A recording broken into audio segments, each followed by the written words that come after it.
તો હેલો મિત્રો, કેમ છો બધા? મજામાં થશે તો સ્વાગત છે એકવાર ફરીથી તમારું બધાનું મારા એક નવા ટોપિકમાં. તો મારો આજનો ટોપિક એ છે કે વ્લોગ કેવી રીતે બનાવો. તો આ વિડીયોમાં હું તમને બધું ટોટલિંગ વસ્તુ કહે કે ફોન કેવી રીતે પકડવો, કેવી રીતે હાથમાં મતલબ રાખવો ને કેવી રીતે એડિટિંગ કરવું, ક્યાંથી મ્યુઝિક લાવવા. તો બન્યા રહેજો વ્લોગમાં એન્ડ સુધી.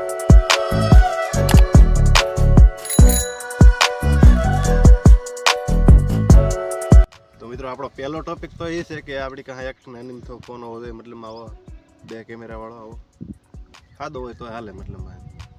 તો પહેલો ટોપિક તો એ છે કે ફોનને કેવી રીતે પકડવો એમ. તો જો આ ફોન છે આપણો ને આવી રીતે હાથ રાખવાનો. તો અહીંયા ફોન મૂકી દે આપણે આમ નોર્મલી કેવી રીતે આમ પકડતા હોય એમ પકડી રાખવાનો ને કેમેરો ચાલુ કરી દો તો તમને દેખાડું. તો આવી રીતે ફોન પકડવાનો ને આપણે એવું લાગે કે આપણે આપણી ઉપર ફોકસ કરવું છે તો ફોનને આવી રીતે પકડી લેવાનો. અને આપણને એવું લાગે કે પાછળ આપણે ફેરવવું છે ને પાછળ દેખાડવો છે આપણે, મતલબ આ પાછળ કંઈક બીજી વસ્તુ છે તો આપણે એને દેખાડવું છે. તો પહેલી ટ્રીક તો છે આમ ફેરવવો, મતલબ અહીંથી આવી રીતે ફેરવવો. ને બીજી ટ્રીક છે આપણે કેમ આવી રીતે પકડેલો હોય તો બીજી ટ્રીક છે કે આવી રીતે ફ્લિપ કરવો. પણ એમાં વાંધો એ છે કે એડિટિંગ કરતી વખતે આપણે કટ મારવી પડશે. એની કરતાં આપણે આ રીતે ફેરવીએ કે મતલબ નોર્મલી પકડવાનું. કેમ તો કે જો ફોન પકડેલો છે આવી રીતે, તો નોર્મલી આપણે કેમ આવી રીતે ફોન યુઝ કરતા હોય તો એમ ફોન પકડી લેવાનો, પછી આવી રીતે આડો કરી નાખવાનો, રેડી. પછી આવી રીતે ફેરવી નાખવાનું ને એમાં બે વસ્તુ થઈ જાય, આમ દેખાઈ જાય ને આપણે દેખાઈ જાય. તો આવી રીતે તો બ્લોગ ચાલુ જ છે આમાં, તો ઉપર ચાલુ કરી દેવાનું. તો જો આમ મારો આ ફોનમાં તમે જુઓ કે મારો આખો મોઢું આવી જાય ને અહીંથી અહીં સુધી મતલબ આવી જાય બધું. તો મને વારંવાર અહીંયા દેખાઈ જાય કારણ કે મારે વ્લોગ બનાવવાની ટેવ છે. તો જો તમે મારું આખો મોઢું ને આન તેન બધું પાછળનું બધું બેકગ્રાઉન્ડ ને બધું દેખાઈ જાય છે ને ફ્લિપ કરો તો આપણે કેમેરામેન દેખાઈ જાય છે કેવી રીતે એને મારી જેમ જ ફોન પકડેલો છે.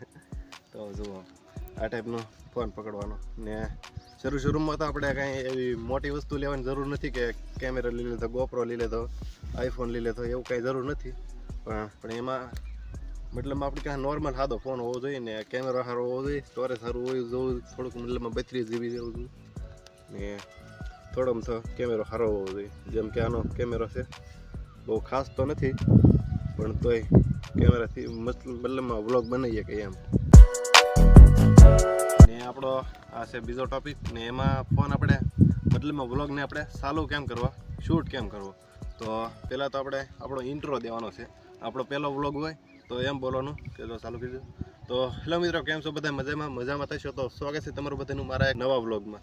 તો આજે હું આવેલો છું દરિયે ને તમને બતાવું આજના બધું વ્યૂ ને નજારા ને બધું દેખાડું તમને. તો એ ટાઈપનો મતલબમાં આપણે વ્લોગને શૂટ કરી લેવાનો છે ને શૂટ કર્યા પછી થોડા ઘણા સિનેમેટિક શોટ લેવાના છે. તો એ તમને દેખાડું કે કેવી રીતે સિનેમેટિક શોટ લેવાય. તો સિનેમેટિક શોટ લેવા માટે આપણે ફોનને તો પહેલાં આપણી રીતે આવી રીતે મતલબમાં ટાઈટ પકડી લેવાનો છે ને મતલબમાં બહુ સ્ટેબલ રહે ને એ ટાઈપનું રાખવાનું છે. કારણ કે 10-15 મતલબમાં 10,000ના ફોનમાં એવું કંઈ સ્ટેબિલિટી હોય નહીં બરાબર. એટલે ફોનને થોડુંક આમ સ્મૂથ પકડી લેવાનું ને હાલો તમને દેખાડું કે કેવી રીતે સિનેમેટિક શોટ લેવાનો. તો જેમ કે આપણે આ ઘાસ છે અહીંયા દેખાડું તો જેમ કે આપણે એનો ઘાસનું સિનેમેટિક લેવું હોય તો આપણે કંઈક આવી રીતે સિનેમેટિક લેવાનું. આવી રીતે ફોન પકડવાનો ને આવી રીતે કંઈક પાછળ લેવાનું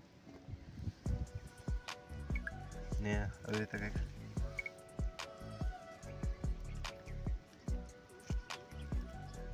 મતલબમાં આડો ઓળું કંઈક રીતે કરી રાખવાનું એમ. મતલબમાં જેમ કે મેં આવી રીતે આમ પાછળ લીધું, આવી રીતે ફેરવું બરાબર. તો એ આમ મતલબમાં ઓડિયન્સને જોવાની મજા આવે. તો એ ટાઈપનું સિનેમેટિક શોટ લેવાના, 1-2 વધારે નહીં લેવાના. જેમ કે આપણે વધારે સિનેમેટિક શોટ લઈએ ને તો મતલબમાં ઓડિયન્સ છે ને આપણી બોર થઈ જાય. એટલે એવું નહીં કરવાનું બહુ, કાં તો આમ કરી લેવાનું કાં તો આમ કરી લેવાનું. એવું લાગે તો એડિટ કરીએ ને ત્યારે થોડુંક સ્લો મોશન કરવાનું ને વધારે પાર્ટ કાઢી નાખવાનું.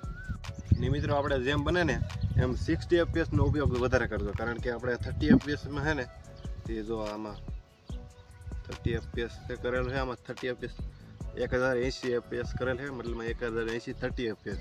તો એમાં થોડુંક આમ લેગ લાગે, આમ આમ ફેરવી અથવા આમ ફેરવી જેવો તેવો લેગ વર્તાય ને આવી રીતે આપ કંઈક દેખાડતા હોય ને તો સેજ આમ શોર્ટતું હોય ને એ ટાઈપનું લાગે.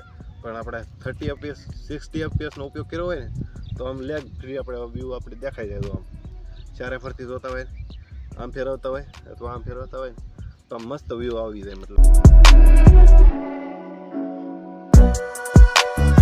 તો મિત્રો આપણો બીજો ટોપિક છે વિડીયો એડિટ કેમાં કરવો. આપણે આ વ્લોગ તો આપણે શૂટ કરી લીધો, આપણે અહીં આમ તેમને મતલબમાં વિડીયો શૂટ કરી લીધો, પછી એને એડિટ કેમાં કરવો ને એ તમને હાવ નોર્મલ સિમ્પલ ને હાવ નાની એમથી એપ બતાવું છું. એમાં તમારો વિડીયો સિમ્પલ રીતે એડિટ થઈ જાય ને એમ. તો મિત્રો આપણો ત્રીજો ટોપિક છે કે વ્લોગ તો બનાવી નાખીએ આપણે, શૂટ આવી ગયા લેક્ચર બધું કરીએ, એડિટ કરવા દઈ પછી આપણે વિચારીએ કે આ બધા તો મ્યુઝિક મૂકે, અંદર મ્યુઝિક મૂકે મતલબમાં આ તેન બધા મ્યુઝિક મૂકે એટલે એનો વિડીયો સારો લાગે. તો આપણા મ્યુઝિક ચાલી વાપરીએ, નગર તો મ્યુઝિક લઈ લઈએ આપણે તો કોપીરાઇટ આવે. તો એ બધું શું કરવું? તો આપણે એ બધાનો સોલ્યુશન એક જ છે કે આપણે જવાનું યુટ્યુબમાં ને ના સર્ચ મારવાનું NCS મ્યુઝિક કરીને આવી જાય અહીંયા. તો જો આ મ્યુઝિકની ચેનલ છે, 3.4 કરોડ એના સબસ્ક્રાઈબર છે ને આમાં ગમે એ મ્યુઝિક તમને સારું લાગે ને એ તમારે લઈ લેવાનું, કોપીરાઇટ નહીં આવે તમારે.